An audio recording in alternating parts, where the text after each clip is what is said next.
فقد افترى إثما عظيما. Bismillahirrahmanirrahim. Assalamualaikum warahmatullahi wabarakatuh. Alhamdulillah, salatu wassalamu ala rasulillah wa ala alihi wa sahbihi wa man walah. Asyhadu an la ilaha illallah wahdahu la syarika lah wa asyhadu anna Muhammadan abduhu wa rasuluh. Allahumma salli ala nabiyyina Muhammadin wa ala alihi wa sahbihi ajma'in. Ikhwati fillah rahimani wa rahimakumullah. Segala puji bagi Allah atas kesempatan kita bisa berkumpul lagi di tempat yang mulia ini.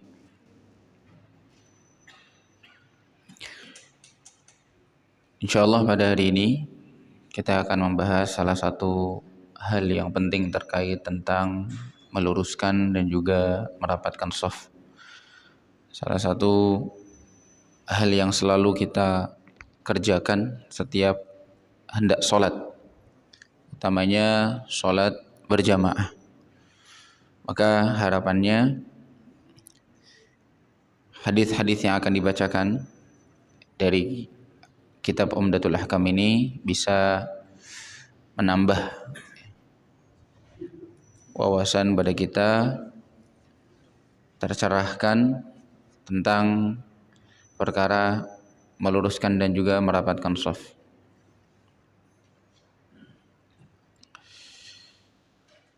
Ikhwati fillah rahimani wa rahimakumullah. Dalam merapatkan shaf itu ada banyak cara orang mempraktekannya. Sebagian ada yang terlalu meremehkan, ya, terlalu menganggapnya hal yang tidak penting, dan ini jelas keliru. Sedangkan sebagian yang lain malah kebalikannya, mempraktekannya dengan berlebih-lebihan, atau istilahnya mubalaghah, yang seharusnya kita diperintahkan untuk mengamalkan sunnah ini dengan iqtisad, dengan pertengah-tengahan, artinya tidak kurang tidak lebih, pas. Karena setiap kali yang berlebihan pasti ada saja efek buruknya. Nah, dalam kaidah bahasa Arab atau dalam peribahasa mereka, kullu ma tajawaza an haddihi inqalaba ala diddih atau ila diddih. Segala sesuatu yang berlebihan bisa berubah menjadi hal yang berkebalikan dari asalnya manfaat, malah menjadi madarat. Contoh misalnya makan baik, minum baik, bagus, tapi ketika berlebihan bukannya menambah sehat malah bikin sakit, ya. Gula asalnya bagus, bisa nambah stamina, bisa menyegarkan, tapi ketika berlebihan diabetes dan juga yang lain. Ternyata dalam mempraktekkan sunnah pun kita diperintahkan untuk iktisad, tengah-tengah, bijak, tidak ngurang-ngurangin, tidak juga berlebihan. Dan kita memang dilarang untuk berlebih-lebihan dalam beragama. Allah Subhanahu wa taala berfirman, "Ya ahlal kitab, la taghlu fi dinikum." Dalam Al-Qur'an disebutkan, tidak salah di surat An-Nisa, hai ahlul kitab, mereka yang menerima Taurat dan Injil, janganlah kalian berlebih-lebihan dalam agama kalian. Jelas ya, Nabi SAW bersabda, iyyakum wal ghulu fa innama ahlaka man kana qablakum al-ghulu. Sesungguhnya yang membuat binasa umat-umat sebelum kalian adalah al-ghulu. Orang-orang Nasrani, kenapa sekarang mereka menyeleweng? sampai menuhankan Isa alaihissalam, karena mereka berlebih-lebihan dalam memuji Isa alaihissalam. Awalnya mereka bagus memuji Nabi mereka, namun ketika sudah melampaui batas seorang hamba dan seorang Nabi, akhirnya mereka mengkultuskan. Yahudi pun demikian.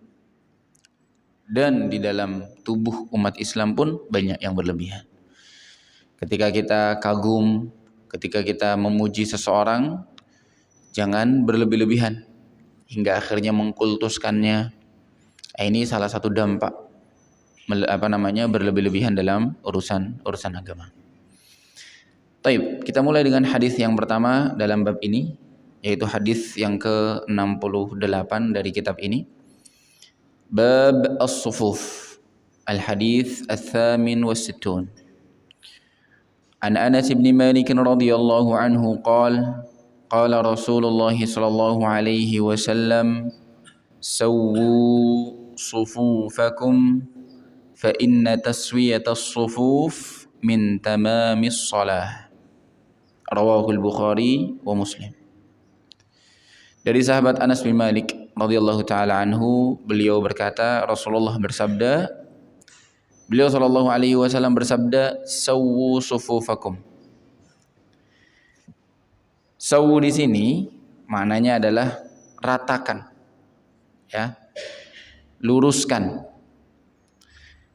Luruskanlah saf-saf kalian rata sehingga tidak ada satu yang lebih maju, tidak juga ada satu yang lain yang lebih mundur. Itu artinya sawwu sufufakum.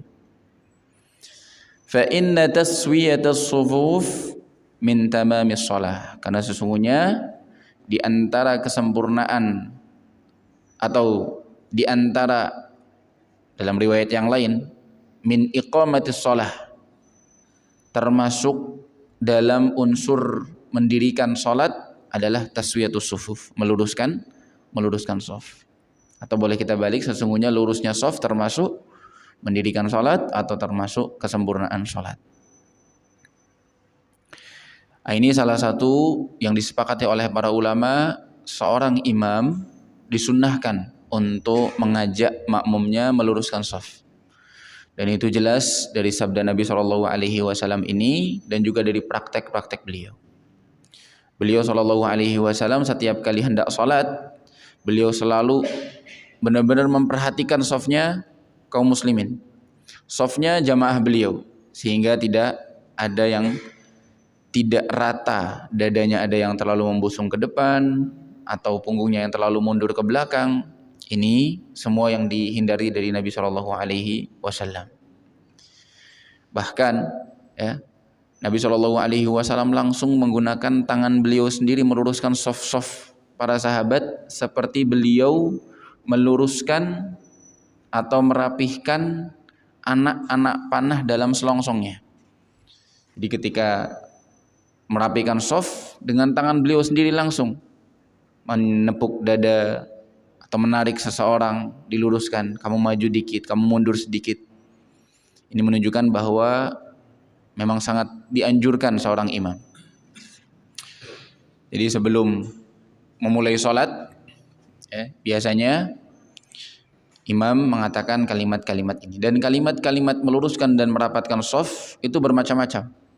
Ya, ada sawwu sufufakum, ada istaqimu wa'tadilu, ada aqimu sufufakum, ada halzu bainal manakib, suddul khalal, ya, linu bi aidi ihwanikum.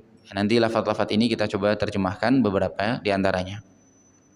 Yang variasi kalimat-kalimat yang disampaikan oleh imam ini menambah pemahaman bagi kita. Sebenarnya meluruskan dan merapatkan shaf itu bagaimana prakteknya?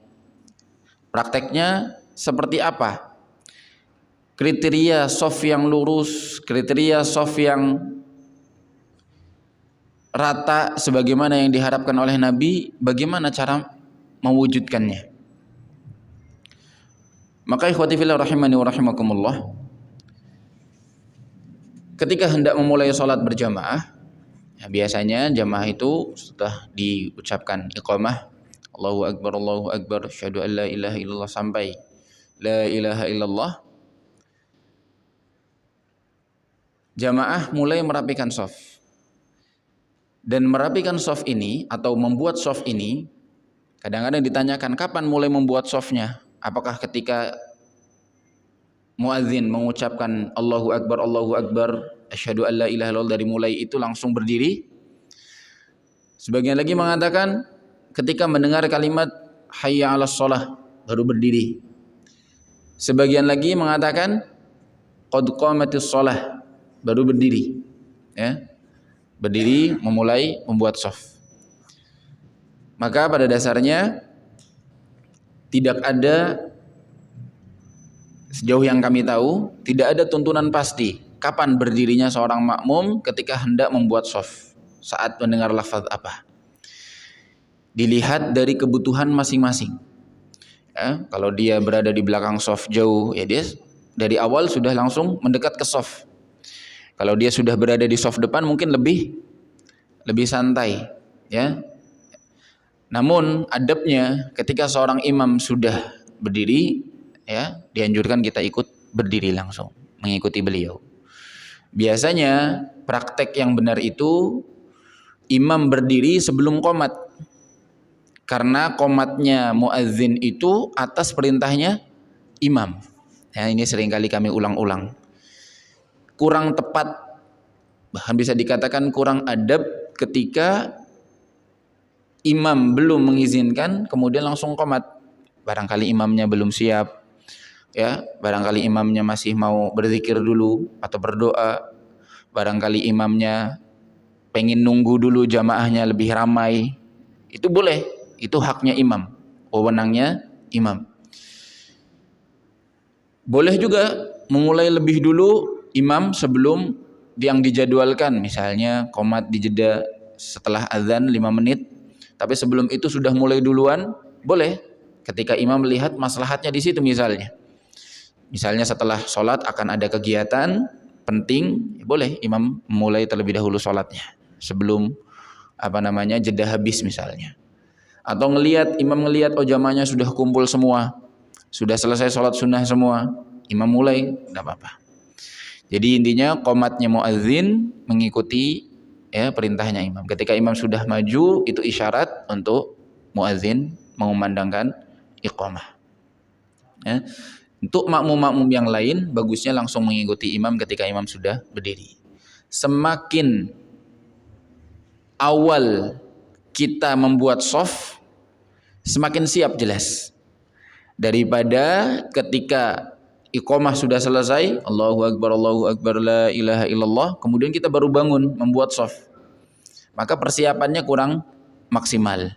Ya, semakin awal lebih baik. Apalagi ketika imam sudah berdiri, sudah di posisinya. Ya. Nah, biasanya ada satu kekeliruan yang ingin kami singgung. Beberapa kaum muslimin ada yang ketika selesai mendengar iqamah mengulang kalimat la ilaha illallah dari ucapan muadzin, lafaz yang terakhir dalam lafaz iqamahnya ketika Allahu Akbar la ilaha illallah. Yang di masjid menjawabnya la ilaha illallah Muhammadur Rasulullah. Ini seringkali seperti itu. Bahkan mungkin sebagian dari kita masih sampai sekarang mempraktekannya. Ya. Pada dasarnya tidak ada dalil dari Nabi Shallallahu Alaihi Wasallam mempraktekkan menjawab kalimat qomat hanya la ilaha illallahnya saja. Tidak ada satupun, ya, sejauh yang kami tahu menjawab iqamah tapi hanya kalimat la ilaha illallahnya saja. Ya. Kalau mau menjawab, maka menjawab semua lafaznya. Ya. Dari mulai Allahu Akbar sudah dijawab. Ya. Sudah dijawab dengan alasan iqamah itu termasuk istilah azan. Nabi Shallallahu Alaihi Wasallam bersabda, "Ma bainal adzanaini salatun." Di setiap antara dua azan itu ada salat sunnah. Jadi beberapa salat yang tidak ada sunnah rawatibnya, misal salat apa? Asar misalnya, ya. Asar tidak ada qobliyahnya sejauh yang kami tahu. yang muakkadah, ya. Yang tidak muakkadah mungkin ada, tapi yang rawatib, ya, dari 10 rakaat atau 12 rakaat yang disunahkan mendampingi salat-salat fardu tidak disebutkan qobliyah asar. Tapi seseorang boleh salat sunnah sebelum asar dengan dalil apa? Ma bainal adzanaini salatun. Antara dua azan ada salat sunnah. Para ulama menyebutkan maksud antara dua azan itu adalah azan dan iqamah. Sehingga dari sini kita pahami Nabi menamai iqamah sebagai azan juga. Nah, dari sini para ulama membolehkan silahkan menjawab iqamah karena iqamah juga istilahnya disebut oleh Nabi sebagai azan. Kita disurahkan untuk menjawab lafaz azan, dan kalau iqamah disebut azan juga maka boleh dijawab. Sedangkan yang mengkhususkan menjawab hanya la ilaha illallahnya saja, maka sejauh yang kami tahu tidak ada contohnya dari Nabi Shallallahu Alaihi Wasallam. Ya, menjawab itu yang jelas pasti adalah azan. Azan yang pertama, ya, bukan iqamah. Itu sudah pasti kita sepakati.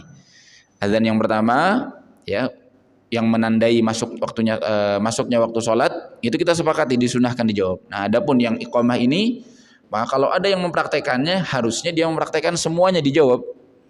Namun biasanya jarang dipraktekkan karena memang iqamah dilafadzkan secara cepat, ya, dilafadzkan secara cepat, dan memang itu sunnahnya. Azan dipanjangkan, qomat diringkas, sehingga memang tidak masyhur menjawab iqamah itu, ya.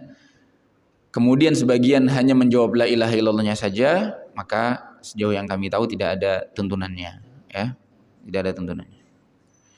Hanya saja memang masyhur dipraktekkan, jadi seakan-akan disunahkan. Wallahu a'lam.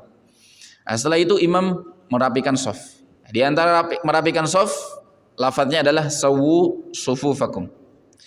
Ada lagi lafadz yang lain, istaqimu wa'tadilu. Istaqim artinya maknanya sama, luruskan. Wa'tadilu, i'tidal artinya seimbangkan. Maknanya sama, tidak sebagian lebih maju, tidak sebagian lebih mundur. Lafadz yang lain, Nabi Shallallahu Alaihi Wasallam mengatakan hazu bainal manakib, sejajarkan antara pundak, sejajarkan antara pundak. Lafadz yang lain mengatakan linu bi aidi ikhwanikum, lembutkan tangan-tangan kalian untuk tangan-tangan saudara kalian yang hendak meluruskan dan juga merapatkan shaf. Kemudian ada lagi lafadz suddul khalal, tutup celah antara shaf. Menutup celah antara shaf ini, ya, bisa bermakna celah antara dua orang yang berdiri, dalam satu shaf, kalau ada celah ditutup.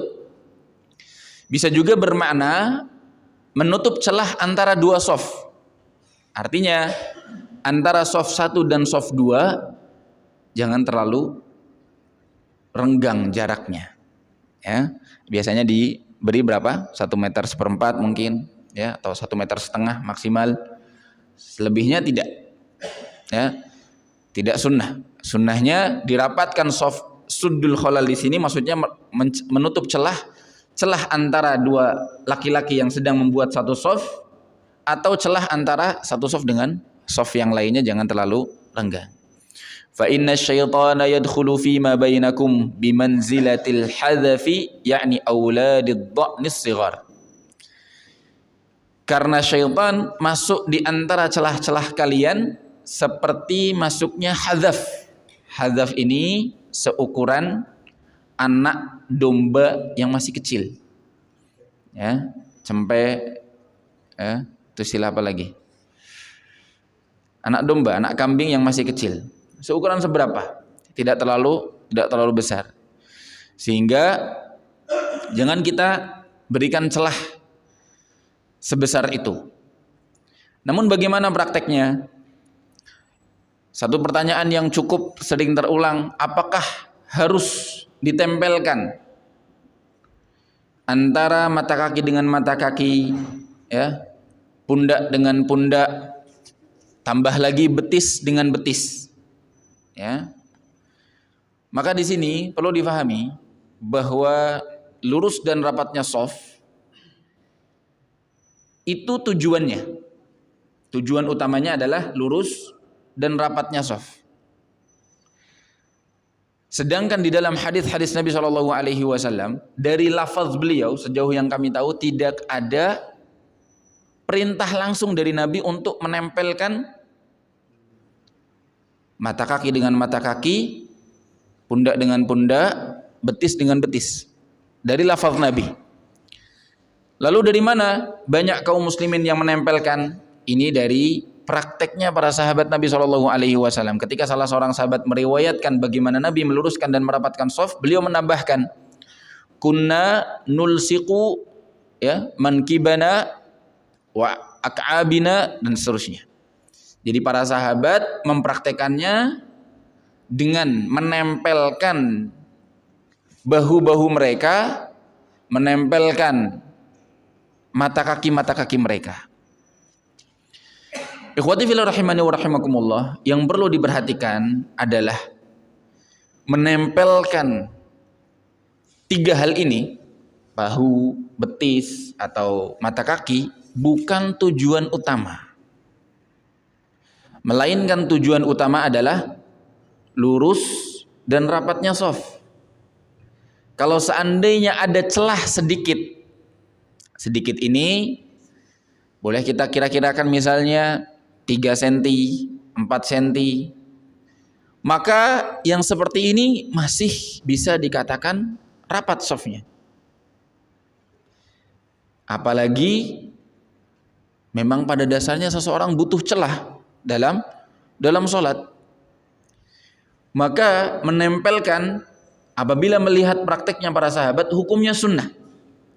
Namun para ulama mengatakan tidak bermakna menempelkan itu dari awal takbiratul ihram sampai salam. Kenapa? Karena menempelkan bahu-bahu dan juga mata kaki itu untuk wasilah saja, meluruskan saja.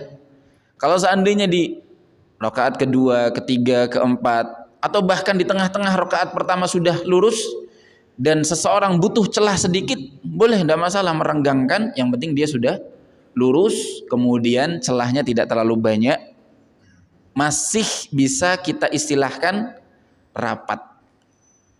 Ya, kalau misalnya celahnya lebih besar dari, sebagaimana Nabi SAW sebutkan, ukuran anak domba yang masih kecil, nah itulah yang beresiko bisa masuk syaitan.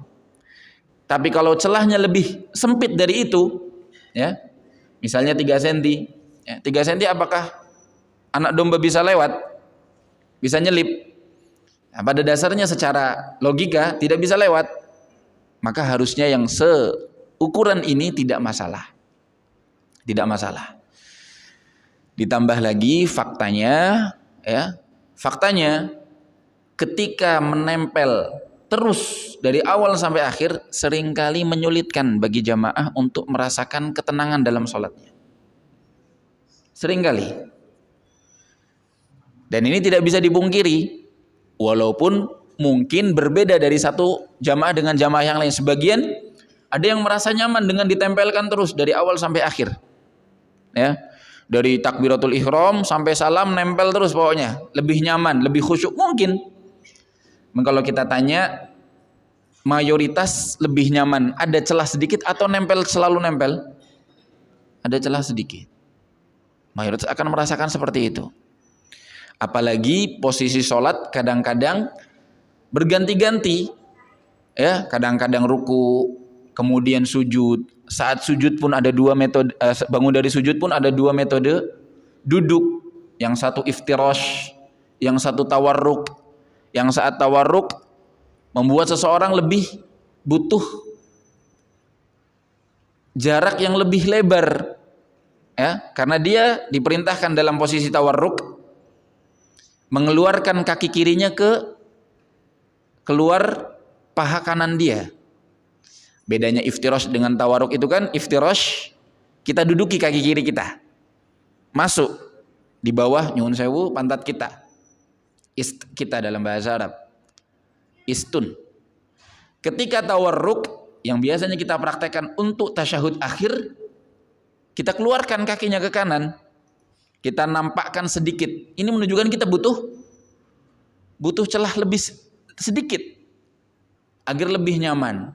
Karena kalau tidak, ya mau tidak mau kita tidak bisa mempraktekkan sunnah tawarruk dengan lebih sempurna. Nah, kalau kita bandingkan, di sini banyak perbandingan. Yang pertama, merapikan dan meluruskan shaf itu kaitannya dengan persiapan sebelum sholat atau di luar sholat itu sendiri. Sedangkan sunnah tawarruk itu adalah praktek yang ada di dalam sholat itu sendiri. Seandainya kita katakan hukum meluruskan dan merapatkan shaf hukumnya sunnah, maka kalau dibandingkan dengan sunnah tawarruk, jelas lebih utama sunnah tawarruknya. Ketika seorang bisa mempraktekkan gerakan-gerakan yang di dalam sholat itu sendiri lebih sempurna, kita sedikit toleransi, beri sedikit toleransi dalam mempraktekkan sunnah merapatkan shaf. Perbandingan yang kedua misalnya, seseorang ketika sholat ada istilah yang namanya khusyuk dan juga tumakninah. Mayoritas para ulama mengatakan khusyuk hukumnya sunnah.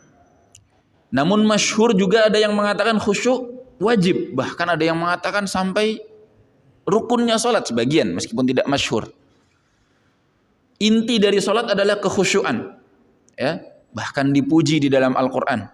Alladzina hum fi sholatihim khashi'un. Dalam surat apa?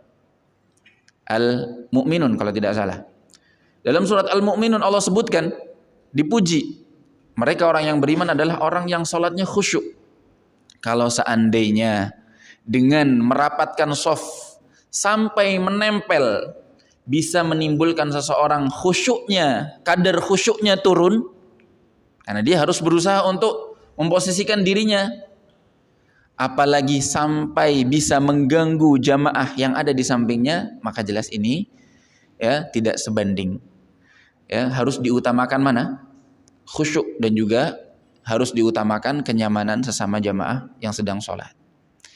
Namun dengan catatan apa? Dengan catatan kadarnya tidak terlalu lebar, Kadar apanya? Kadar celahnya.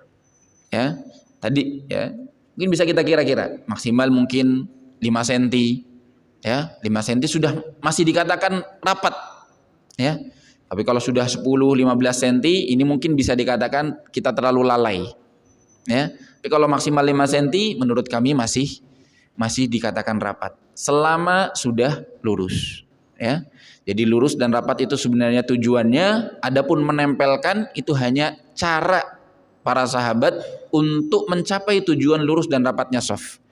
Sehingga banyak dan zahir dari pendapat para ulama, mereka semua yang masyhur ulama Ahlussunnah wal Jamaah mengatakan tidak wajib menempelkan. Apalagi sampai salam, sampai akhir sholat tidak wajib. Apalagi sampai mengganggu jamaah yang di sampingnya.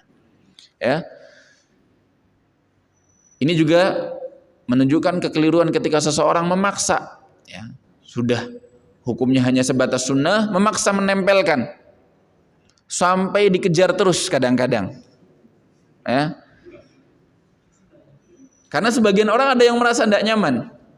Alhamdulillah kita yang hadir di sini tidak terlalu terganggu kalau ditempelkan. Bahkan kita bersemangat ingin mempraktekkan bagaimana para sahabat meluruskan dan merapatkan shaf dengan cara ditempelkan biar tambah lurus, tambah jelas. Tapi sebagian orang ada yang tidak merasa nyaman sampai dia ketika ditempelkan menghindar. Maka yang seperti ini kalau sudah menghindar tidak perlu dipaksakan, yang penting celahnya, jaraknya tidak terlalu lebar sampai dikatakan kita terlalu lalai dalam meluruskan dan juga merapatkan shaf, Sehingga perlu diperhatikan hal seperti ini.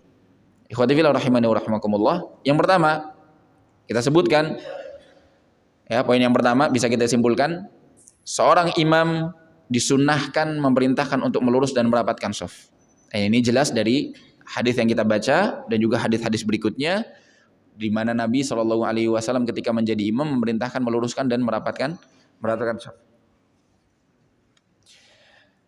Ini untuk imam, diperintahkan untuk mengajak dan memerintahkan dengan ucapan yang seperti disampaikan oleh Nabi, sawu sufufakum. Ya, biasanya ada sebagian imam nambahin terjemahannya, lurus dan rapatkan. Ini salah satu contoh yang bagus.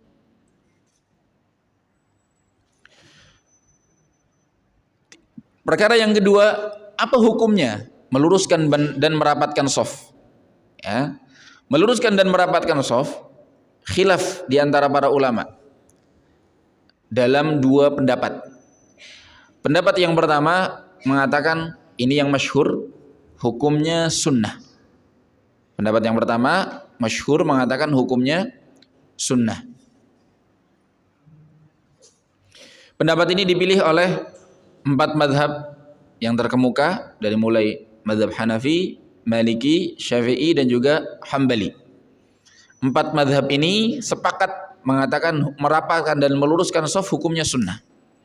Sehingga kalau kita ambil pendapat ini, kemudian kita bandingkan dengan hal yang lain yang lebih utama, tadi kekhusyuan sholat, kemudian mempraktekkan gerakan-gerakan sholat yang dianjurkan, maka jelas yang diutamakan adalah kekhusyuan, kenyamanan, dan juga maksimalnya gerakan-gerakan sholat. Sehingga boleh kita kesampingkan sedikit kalau kita butuhkan. Jadi saat kita butuh celah untuk menyempurnakan sholat kita dari sisi kekhusyuannya, dari sisi mempraktekkan gerakan-gerakannya dengan maksimal, maka kita boleh kasih toleransi sedikit, karena memang meluruskan dan merapatkan shaf hukumnya hanya sunnah menurut 4 mazhab. Ya. Bagaimana mereka menyimpulkan? Padahal hadis-hadis tentang meluruskan dan merapatkan shaf lafaznya adalah perintah. Dan pernah kami sebutkan, kalau ada lafaz dalam dalil berbentuk perintah, pada asalnya kesimpulan hukumnya apa? Wajib, harusnya. Ya, al-aslu fil amri lil wujub. Sebagaimana dipelajari dalam ilmu ushul fikih, kalau ada lafaz perintah di dalam dalil, hukum asalnya adalah wajib, sampai ada perkara lain di luar dalil yang bisa mengalihkan dan memalingkannya menjadi hukum yang lain, bisa sunnah, bisa mubah atau yang lainnya. Maka di sini disebutkan bahwasanya mereka mengambil dari kalimat apa? Dari kalimat fa inna taswiyatas sufuf min tamamis shalah. Meskipun perintahnya atau meskipun dalilnya berlafaz perintah, sawu itu perintah, fi'il amr. Istaqimu, ya. Kemudian hazu bainal manakib, itu semua adalah lafaz perintah. Tapi di satu dalil ada lafaz Nabi mengatakan fa inna taswiyatas sufuf min tamamis shalah, karena meluruskan dan merapatkan shaf termasuk kesempurnaan salat. Ya. Sehingga para ulama 4 mazhab ini menyimpulkan, oh ternyata ini hanya sebatas menyempurnakan salat. Sehingga mereka ya berkesimpulan atas ijtihad mereka, oh perintah ini menunjukkan hukum sunnah. Pendapat yang kedua, ini pendapat dari mazhab Zahiriyah, Ibnu Hazm, kemudian Ibnu Taimiyah, Ibnu Hajar, Imam Al-Aini, Imam As-San'ani, kemudian yang muasir atau yang kontemporer ada Syekh Muhammad bin Shalih Al-Utsaimin, kemudian lembaga fatwa Arab Saudi atau disebut Lajnah Daimah yang senantiasa memberikan ya statement-statement mereka dalam hukum-hukum syar'i yang ada di sekitar masyarakat. Ya, namanya Lajnah Daimah. Mereka semua mengatakan hukumnya wajib. Dalilnya ya dalil umum bahwa perintah hukumnya wajib. Nabi SAW mengatakan sawu perintah, oh berarti kita diperintahkan wajib.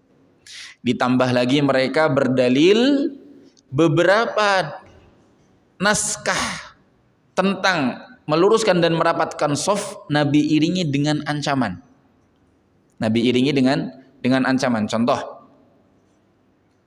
Nabi SAW pernah mengatakan, Suatu ketika Nabi sudah mau mulai sholat, sudah hampir mau takbir. Jadi salah seorang sahabat, kalau tidak salah Nu'man bin Bashir dalam riwayatnya menceritakan, aku pernah melihat Nabi hendak takbir, terus tidak jadi. Tidak jadi takbir, hendak mulai sholat tidak jadi, kemudian malah mengucapkan ibadallah, ngingetin. La tusawwunna sufufakum, la tusawwunna sufufakum, aw la yukhalifannallahu baina wujuhikum.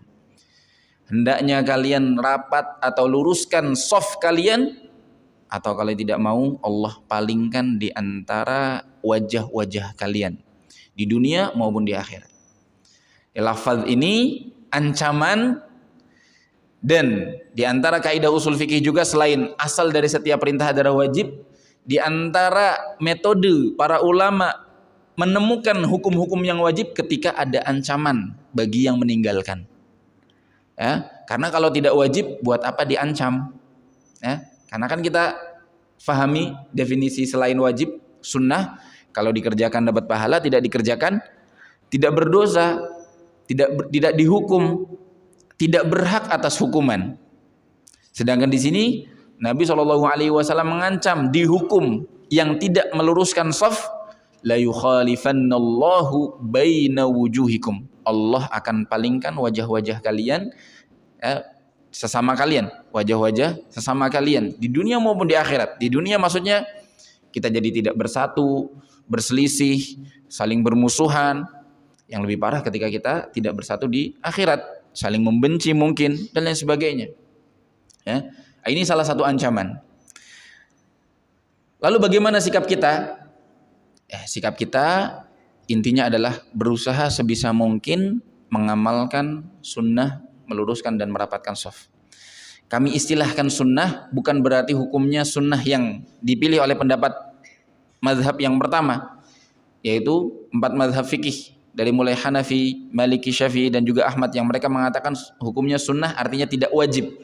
Kami katakan sunnah maksudnya adalah metode, tata cara atau tuntunannya Nabi SAW. Karena dalam tuntunan Nabi SAW bermacam-macam, ada yang hukumnya wajib, ada yang hukumnya sunnah. Yang pasti kita tahu bahwasanya ini tuntunannya Nabi. Mau sunnah mau wajib, kita usahakan maksimalkan mempraktekannya sebisa mungkin. Ya. Lalu bagaimana cara mempraktekannya? Ini kadang-kadang bingung dalam mempraktekkan dan mempraktekkan lurusnya shaf. Mana yang harus disejajarkan? Ya, ini poin yang ketiga. Poin yang ketiga, apa yang harus disejajarkan dalam meluruskan dan merapatkan shaf? Ini zahir, jelas dalam hadis Nabi SAW.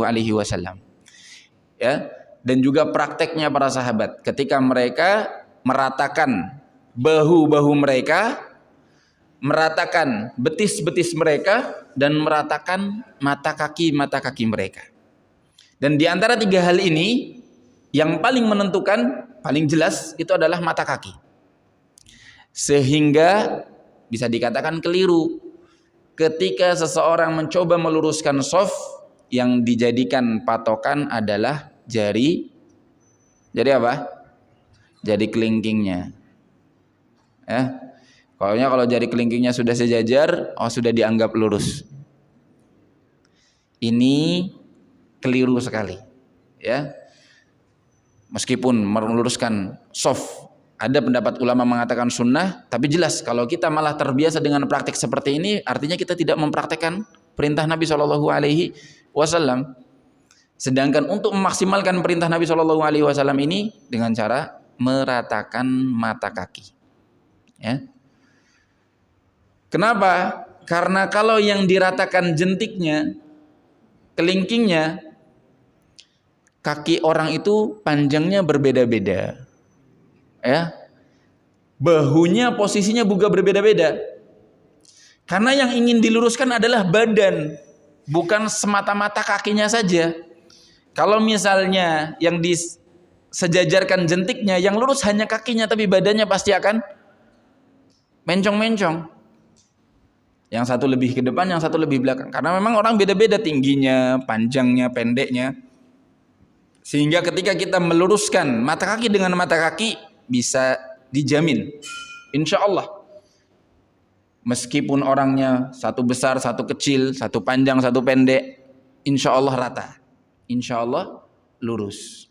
Sehingga ketika kita meluruskan shaf, bukan ditempelkan jentiknya, bukan disejajarkan kelingkingnya, tetapi ya diratakan atau disejajarkan mata kakinya. Karena insya Allah mata kaki ini kalau ditarik ke atas, lurus dengan badan kita. Lurus dengan badan kita.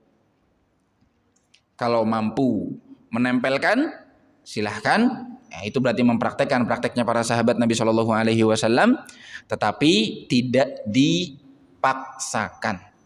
Tidak juga harus dari awal sholat sampai akhir sholat. Yang terpenting kalau misalnya sudah cukup sejajar, maka kita bisa melanjutkan sholat kita. Ya. Bahkan kalau seandainya kita memaksakan untuk selalu nempel pun, itu malah bisa menyibukkan kita dari sholat. Dan memang di dalam sholat itu banyak hal-hal yang menyibukkan kita, bisa mengalihkan kita pada inti sholat itu sendiri.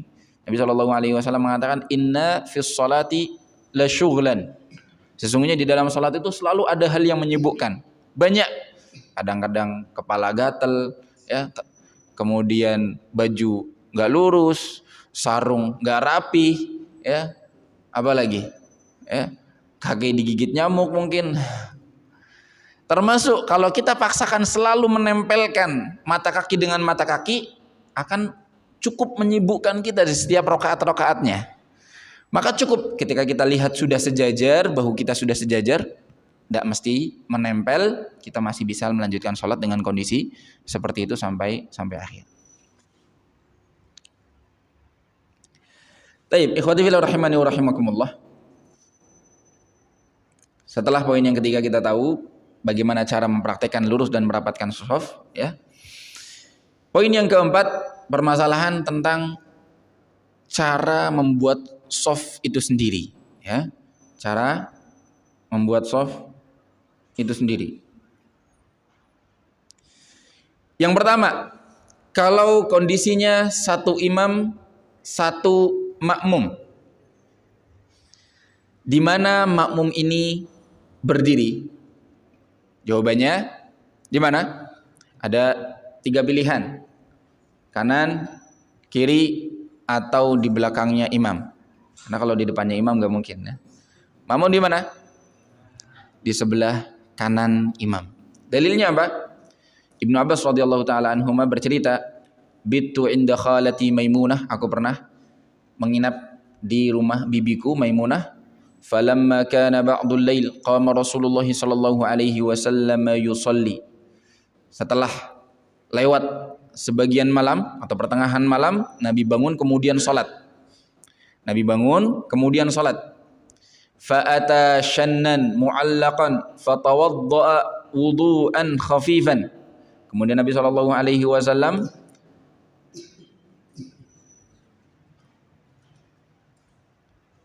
ketika hendak salat mengambil wudu dari sebuah bejana, ringan saja wudunya, yang penting sudah sempurna, kemudian salat.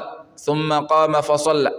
Faqumtu fatawaddatu wa sana'tu mithla alladhi sana'. Tsumma qumtu an yasari fa hawwalani an yamini. Ibnu Abbas ketika melihat Nabi bangun salat, beliau langsung ikut-ikutan ambil wudu, kemudian salat, tapi beliau berdiri di sebelah kirinya Nabi sallallahu alaihi wasallam.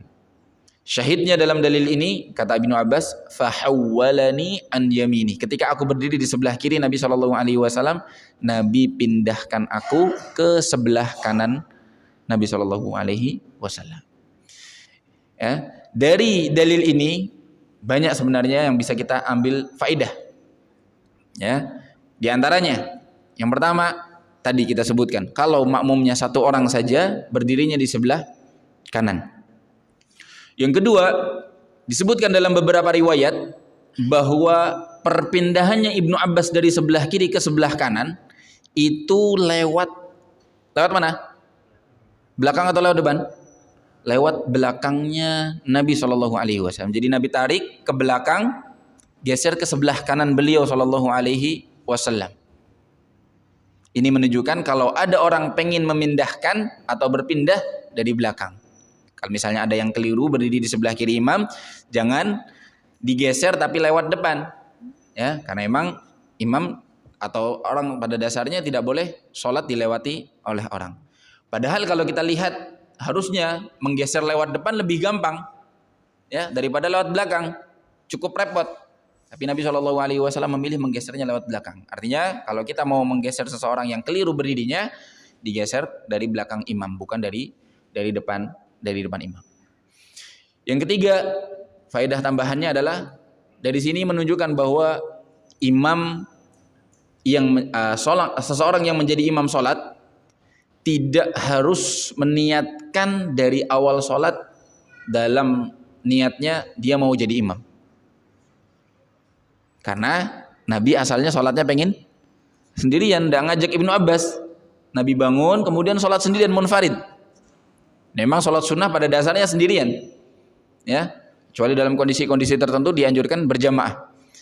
Ibnu Abbas inisiatif ngikut Rasulullah Shallallahu Alaihi Wasallam. Ya, nah dalam proses ngikut seperti ini maka boleh langsung meskipun si orang yang kita ikuti tidak berniat dari awal ingin menjadi imam, boleh. Ya. Sebagian ada yang menambahkan dikasih isyarat dengan menepuk. Walaupun kalau tidak perlu ditepuk, dengan kita cukup berdiri di samping kanannya sudah, ya, memberikan pemahaman bahwa kita ingin makmum dengan dia. Faedah yang keempat, ketika seseorang makmumnya sendirian dan berdiri di sebelah kanan imam, di dalam hadis ini tidak ada secara zahir, secara eksplisit disebutkan makmum mundur sedikit. Silahkan dicari dalam dalil kisah ini, karena nggak ada dalil lain untuk praktek sholat satu imam dan satu makmum, nggak ada dalil lain kecuali dalil ini. Nah di dalam dalil ini, semua riwayat yang sejauh yang kami tahu tidak ada tambahan makmumnya yang sebelah kanan mundur sedikit. Lalu bagaimana kita fahami dari ini? Kita fahami tidak ada anjuran makmum yang satu orang perlu mundur sedikit dari imam. Sehingga hukum asalnya kalau makmum satu orang ya tidak apa-apa sejajar dengan imam. Malah itu dasarnya Nabi Ibnu Abbas menceritakan langsung fahawwalani an yamini, memindahkanku ke sebelah kanannya. Ibnu Abbas tidak nambah terus aku dimundurkan sedikit tidak sejajar dengan Nabi, enggak. Ini menunjukkan pada dasarnya sejajar. Alasan logika yang lain adalah sesungguhnya imam dan makmum ini sedang membuat satu shaf. Imam dan makmum satu orang ini sedang membuat satu shaf. Dan sunnahnya dalam satu shaf itu lurus atau mencong? Lurus. Ya. Meskipun kalau misalnya sebagian orang ada yang mempraktekkan mundur sedikit, tidak berdosa memang. Mungkin ijtihadnya dia, misalnya dia merasa makmum kayaknya harus mundur sedikit, namanya makmum. Ya, atau sebagian lagi menambahkan makmum itu ngikut. Kalau ngikut ya nggak sejajar tapi di samping di belakangnya. Bisa saja sebagian ada yang menambahkan seperti itu. Kenapa harus mundur sedikit? Karena namanya makmum itu disuruh ngikut. Yang namanya pengikut ya tidak sejajar sehingga perlu mundur sedikit. Namun dari dalil ini zahirnya tidak perlu mundur sedikit karena memang pada dasarnya imam dan makmum ini sedang membuat satu shaf dan satu shaf disunahkan untuk lurus dan juga rapat. Lurus dan juga rapat sehingga tidak perlu mundur sedikit. Bahkan kalau ditanya dalilnya secara zahir dari sunnah Nabi SAW tidak ada. Secara langsung dari Nabi mempraktekkan harus mundur sedikit bagi yang satu imam satu makmum. Ya, ini beberapa faedah yang bisa kita pahami dari permasalahan pertama ini. Sekarang kalau posisinya satu imam dua makmum, satu jamaah makmumnya ada dua orang, maka di mana? Apakah dua-duanya di sebelah kanan atau satu kanan satu kiri? Yang sesuai sunnah Nabi di mana? Di mana? Ya, santum di belakang. Dua-duanya belakang. Nah, ini dipraktekkan oleh sahabat Anas bin Malik radhiyallahu taala anhu. Suatu ketika kakek beliau atau nenek beliau namanya Mulaikah mengundang Nabi SAW untuk makan di rumah beliau. Ya. Kemudian setelah makan, Nabi SAW minta Anas bin Malik dan juga yang hadir di situ ada 3 orang, Anas, neneknya, kemudian 1 anak kecil lagi bersama Anas, laki-laki. Ayo bangun kita sholat. Nabi SAW pengen ngajarin mereka sholat, ya, atau pengen ya mungkin membuat musola biar neneknya kalau mau sholat bisa sholat di mana tempat Nabi SAW sholat di rumah beliau. Maka Nabi SAW memberdirikan Anas bin Malik dan 1 anak lagi yang laki-laki di belakang Rasulullah SAW. Riwayat yang lain dari sahabat Jabir bin Abdullah, beliau bercerita, aku pernah kuntu an yasari Rasulillah sallallahu alaihi wasallam, berdiri di sebelah kiri Rasulullah. Fa akhadha bi yadi fa adarani hatta aqamani an yamini. Kemudian Nabi pindahkan aku ke sebelah kanan beliau seperti praktek beliau kepada sahabat siapa? Ibnu Abbas. Ya, saat sholat malam bersama Ibnu Abbas. Nah, ini kisahnya kisah yang lain. Jabir bin Abdullah sama. Beliau sholat di sebelah kiri ditarik ke sebelah kanan. Tsumma jaa Jabbar bin Sakhr, saudaranya Jabir. Kemudian berwudu, tsumma qama an yasarihi Rasulullah sallallahu alaihi wasallam. Tsumma qama an yasari Rasulillah. Jabir yang asalnya kiri sudah ditarik ke sebelah kanan, datang saudaranya Jabir atau orang lain namanya Jabbar, berdiri di sebelah kirinya Rasulullah sallallahu alaihi wasallam. Fa akhadha Rasulullah sallallahu alaihi wasallam bi yadina jami'an. Maka Nabi mengambil kedua tangan kami lagi salat. Fadafa'ana hatta aqamana khalfana. Kemudian hatta aqamana khalfahu. Kemudian didorong, Nabi SAW dorong mereka untuk mundur sholat di belakang Nabi SAW. Ini menunjukkan bahwa untuk yang ya 2 makmum sholatnya di belakang. Ya. Dan banyak faedah yang diambil dari praktek-praktek seperti ini. Di antaranya adalah boleh melakukan gerakan-gerakan yang ringan selama ada hajat untuk sholat itu sendiri. Untuk kebutuhan sholat boleh. Nabi SAW sampai memegang tangan, sampai mundur. Ini menunjukkan bahwasanya tidak apa-apa kalau seorang melakukan gerakan-gerakan sholat ringan kalau ada maslahatnya. Nah, seringkali kami ingatkan kalau misalnya ada orang bawa handphone, kemudian lupa di silent, lupa dimatikan, bunyi, berdering keras, apalagi deringnya ada musiknya dangdutan lagi, dangdutnya koplo lagi. Wallahu alam ya. Yang seperti ini jelas boleh diambil HP-nya dari sakunya, atau seandainya HP-nya ada di tempat sujudnya diambil, mungkin pakai kakinya diambil, kemudian diambil pakai tangan, dimatikan. Setelah itu disimpan. Gerakan-gerakan seperti ini sangat boleh, apalagi kondisi-kondisi mendesak seperti itu. Wallahu taala alam bissawab. Ya, kita jeda dulu untuk azan, kemudian kita lanjutkan lagi sedikit. Baik, ikhwati fillah rahimani wa rahimakumullah.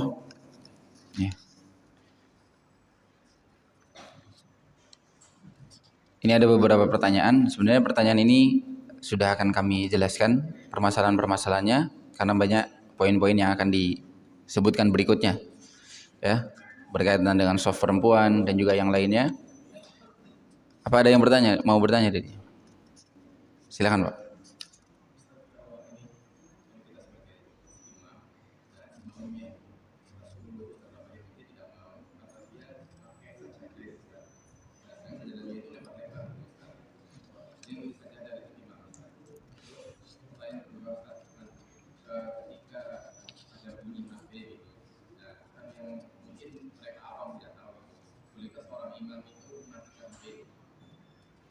Baik.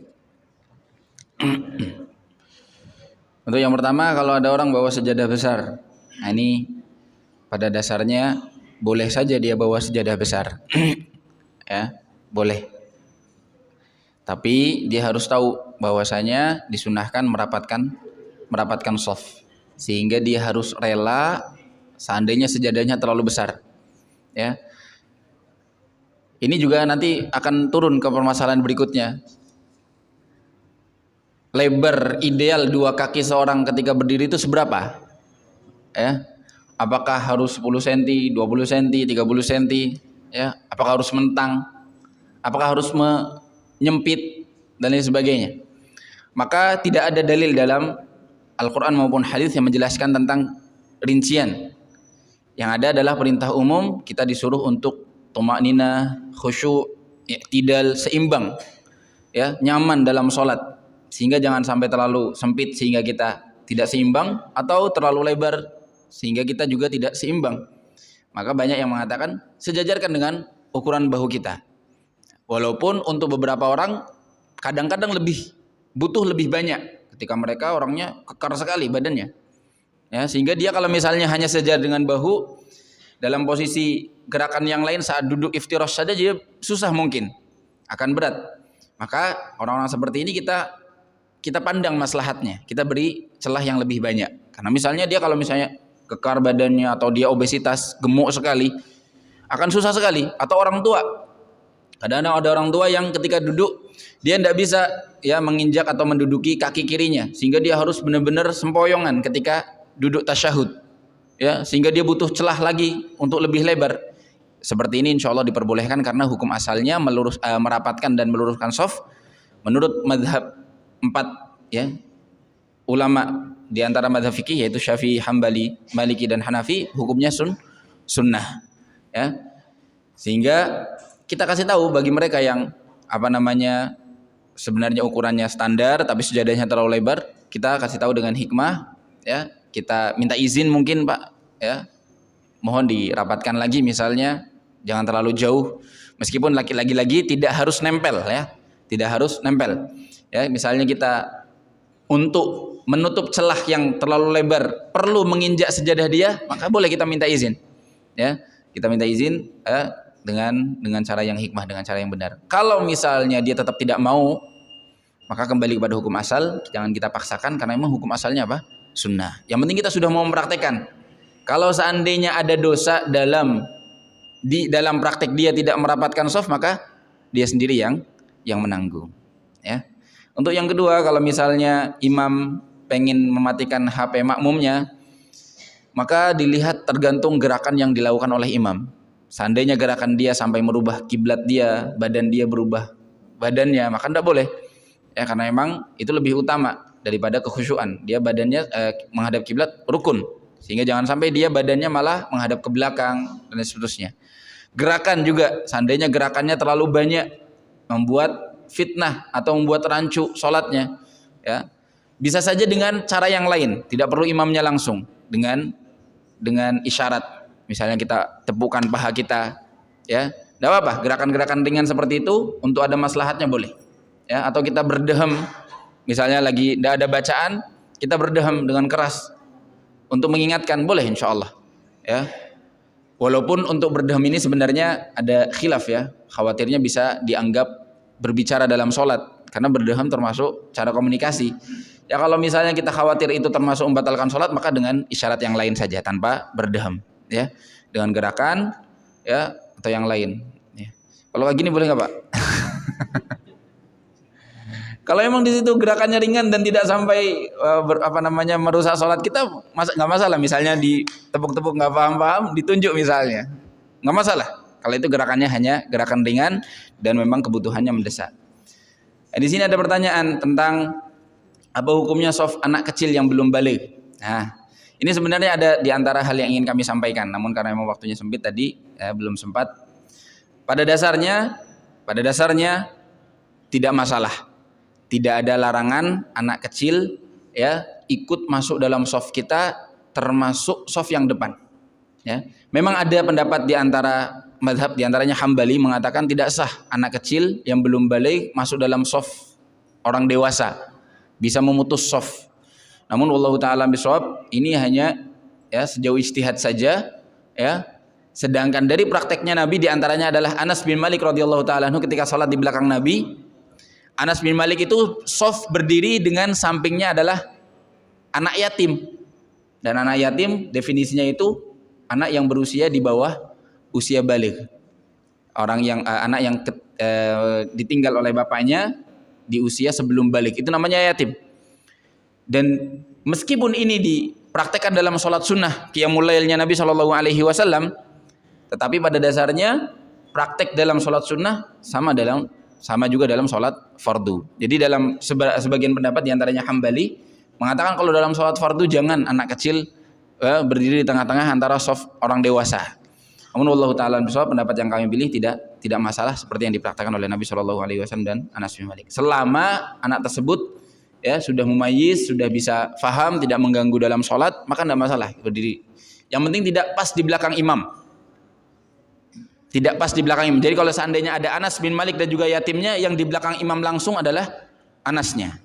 Ya, kalau bisa yang anak kecil ini setelah 3 makmum pertama, ya. Jadi yang di belakang imam itu 2 atau 3 makmum dewasa, setelah itu baru anak kecil, tidak masalah insyaallah. Karena Nabi memerintahkan untuk yang sholat di belakang beliau adalah yang ulul ahlam wan nuha, sudah balik, cerdas, tahu hukum sholat, sehingga kalau imam salah atau butuh diganti gampang mencari pengganti. Gerakan yang lebih dari 3 kali apakah bisa membatalkan sholat? Menurut mazhab Syafi'i bisa membatalkan sholat kalau 3 gerakan ini tidak ada hajatnya, tidak ada uzurnya. Sebenarnya tidak ada dalil langsung 3 kali gerakan ya. Yang pasti gerakan yang banyak di luar gerakan sholat. Ya, kalimat banyak ini sebagian ulama diantaranya Syafi'i mengatakan lebih dari 3 kali. Beruntun, berturut-turut, 3 kali berturut-turut di luar gerakan sholat tanpa hajat membatalkan sholat sebagian ulama. Bagaimana posisi imam perempuan? Ya, ini dipraktekkan oleh, kalau misalnya imam perempuan, Ummu Salamah dan Aisyah mempraktekkan, hadisnya diriwayatkan oleh Imam Syafi'i rahimahullah taala dan di derajatnya hasan. Aisyah dan Ummu Salamah ketika mengimami para wanita, beliau berdiri di tengah-tengah mereka, tidak di depan. Sehingga bagi yang ingin sholat jamaah, sebenarnya sholat jamaahnya sendiri kalau semua wanita itu khilaf. Ada yang mengatakan kalau semuanya wanita tidak usah jamaah, sholat sendiri-sendiri. Melarang, karena tidak bisa wanita jadi imam. Namun dari prakteknya Aisyah dan Ummu Salamah, Aisyah mengimami, Ummu Salamah juga mengimami sholat berjamaah, sehingga para ulama mengatakan pendapat yang lebih kuat boleh jamaah sesama wanita. Posisinya di mana? Ummu Salamah dan juga Aisyah posisinya di tengah-tengah shaf pertama, jadi tidak di depan, ya, dipraktekkan oleh mereka. Apa keutamaan fadilah bagi orang yang mengisi celah untuk merapatkan shaf? Ya, keutamanya mengamalkan sunnah Nabi Shallallahu alaihi wasallam. Ya, Nabi merintahkan untuk merapatkan dan meluruskan shaf. Jadi kalau kita melihat di depan ada celah, kita rapatkan, kita isi. Kalau cukup. Tapi kalau misalnya tidak cukup, jangan dipaksakan. Nah, tadi ya, hukumnya mayoritas ulama mengatakan apa hukumnya? Sunnah. Kalau misalnya kita paksa maju ke depan padahal kita tahu badan kita besar, dewasa, ya nanti malah yang di depan tidak nyaman. Solusinya bagaimana? Kita suruh yang di depan untuk rapatkan, Pak, rapatkan sedikit. Ya, sampai kalau udah rapat semua, ada celah yang cukup bagi kita maju. Ya, jangan dipaksakan. Apakah ada ancaman? Ancamannya tadi ya, akan dipalingkan antara wajah sama kaum muslimin ketika tidak lurus dan rapat dalam shaf mereka. Ikhwati fillah rahimani wa rahimakumullah. Ada pertanyaan lain? Monggo. Ketika sholat kita jamaah masuk, ketika berdua itu apakah ada dalil kita nempuk pundak yang di sebelah imamnya atau kita langsung di belakang imam langsung takbir kan? Sementara ini kadang-kadang kita prakteknya nempuk dulu, sebab kadang-kadang ada juga yang mengatakan ketika semacam itu apakah tidak mengganggu orang yang sedang sholat. Dan ketika nempuknya setelah kita takbir atau sebelum, maksudnya takbir sebelum atau sesudahnya. Baik. Tadi kita sudah sebutkan kalau 2 makmum di mana?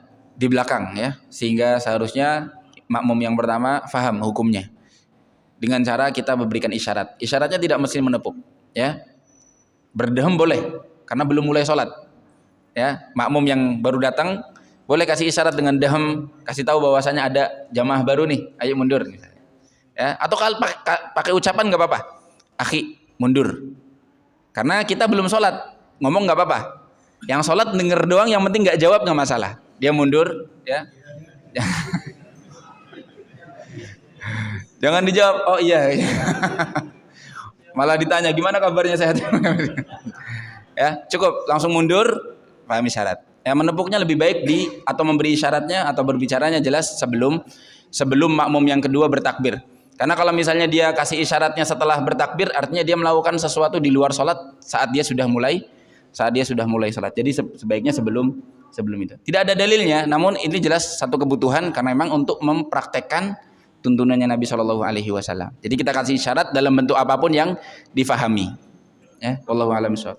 Ini masih ada beberapa hadis dalam bab ini dan insya Allah kita sebutkan beberapa permasalahan. Ada di antaranya adalah bagaimana makmum posisinya boleh nggak lebih bawah, lebih rendah. Ada beberapa masjid ada imamnya tinggi sekali daripada posisinya makmum. Atau sebaliknya, imamnya yang lebih tinggi daripada posisi makmum, hukumnya bagaimana? Insya Allah kita sebutkan di sela-sela pembacaan hadis-hadis berikutnya. Termasuk hukum bagaimana sholat di antara dua tiang, kemudian hukum seseorang sholat sendirian di belakang shaf, ya, tidak ada orang lain lagi dalam shaf dia. Terus bagaimana solusinya kalau ada larangan? Nah, insya Allah kita sebutkan di kesempatan mendatang. Kalau Allah Subhanahu Wa Taala berikan taufik dan inayahnya bagi kita. Kita cukupkan dengan doa kafaratul majlis. Subhanakallahumma bihamdik, asyhadu an la ilaha illa anta, astaghfiruka wa atubu ilaik. Assalamualaikum warahmatullahi wabarakatuh. ومن يشرك بالله فقد افترى إثما عظيما